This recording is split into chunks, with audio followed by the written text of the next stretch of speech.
शिला चट्टान पड़ी थी, उसके ऊपर पटक दिया। हल्की सी चीख निकली, मांस के छोटे छोटे टुकड़े चना कैसे दाने बिखर गए। भाइयों, कंस तो पैर पटकता हुआ चला गया। देवकी ने वो बच्चा जो उसका मांस बिखरा पड़ा था, उस बच्चे के मांस को बीन बीन करके झोली में भर लिया। एक आध करके मुंह रख के फपक फपक के रोने लगी। ये क्या हुआ, ये क्या हुआ?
दोनों पत्नी कह रहे प्रिय रोने से काम नहीं चलेगा, रोने से कुछ नहीं होने वाला है।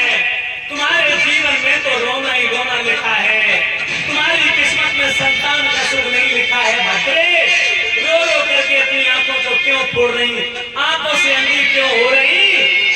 रोना बंद करो, हृदय पर वज्र लगा लो। माता बहनों भाई बंधुओं, दोनों पत्नी ने सास के साथ में काम किया, धैर्य धारण किया। भाइयों, सुखदेव जी तो समझा रहे राजा परीक्षित, एक नहीं दो नहीं, वक्त गुजरता चला गया, वक्त व्यतीत होता चला गया। कंस ने देवकी की 6 संतानों का वध कर दिया, 6 बच्चों को मार दिया। 7वां गर्भ जब धारण किया, 7वां गर्भ जब 7 महीने का हुआ तो भगवान ने सोचा कि पापी कंस भैया को मरवा देगा, मानेगा नहीं। और अगर भैया को मरवा दिया तो मेरे साथ में लीलाएं कौन करेगा, सहयोग कौन करेगा? दुष्टों का दमन करूंगा, संहार करूंगा, उसमें मेरा साथ कौन देगा? क्योंकि 7वें गर्भ में स्वयं बलराम पल रहे हैं, बलराम भैया। भगवान योग माया को पास में बुला करके कहते, योगेश्वरी तुम्हें एक काम करना, क्या? जल्दी जाओ, देवी के गर्भ से 7वां गर्भ खींच करके वसुदेव की पहली पत्नी रोहिणी बाबा नंद क्या रहती है उनके गर्भ में जाकर के स्थापित कर दो। क्या बोले भगवान योग माया से देवी?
किसी को कर्म भटक नहीं पड़ी।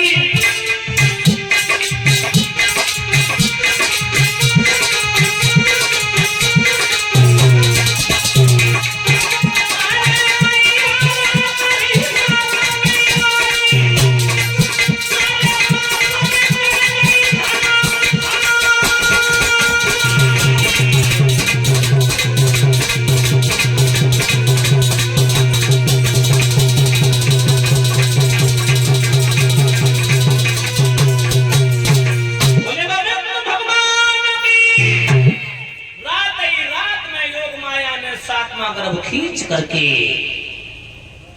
देवकी के गर्भ से रोहिणी के गर्भ में प्रवेश कर दिया, जो वसुदेव की पहली पत्नी थी रोहिणी। इधर नगर में हल्ला हो गया कि सातवां गर्भ देवकी का खंडित हो गया। कंस अति प्रसन्न हुआ, बोले वाह जी वाह, अब तो काल हमारे घर से अपने आप गर्भ नहीं नष्ट होने लगी। खुशी के शुभ अवसर पर मैं सबको बधाई दे रहा हूं। लोग कहने लगे काय की खुशी महाराज? बोले हमारी देवी, हमारी बहन देवी के गर्भ में सातवां बालक था, उसका गर्भ खंडित हो गया। भाइयों, जैसे ही आठवां गर्भ धारण किया, कंस ने हाथों में हथकड़ियां, पैरों में बेड़ियां और कारागृह में दोनों पत्नी को बंद कर दिया, कारागृह में डलवा दिया।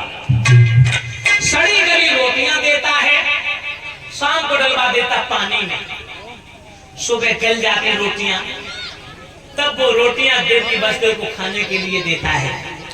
जिनके पौष्टिक तत्व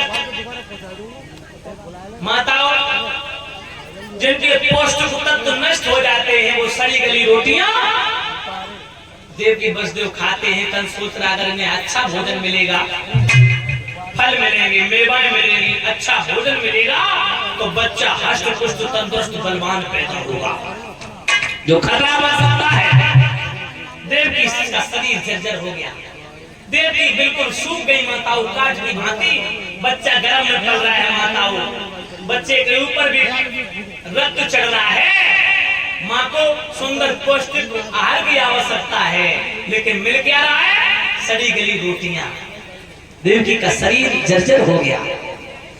जब माताओं आत्मा गर्भ धारण किया, उसने एक एक पहरेदार की जगह 10-10 पहरेदार लगा दिए, कट्टर कुत्ते डलवा दिए, फाटक बंदी करवा दी और गुजराती ताले लगवा दिए। गुजराती ताले। वैसे हमारे बड़े भैया, हमारे विजय भाई हंस रहे, जो आपके पड़ोस कतौली के रहने वाले हैं, इस समय का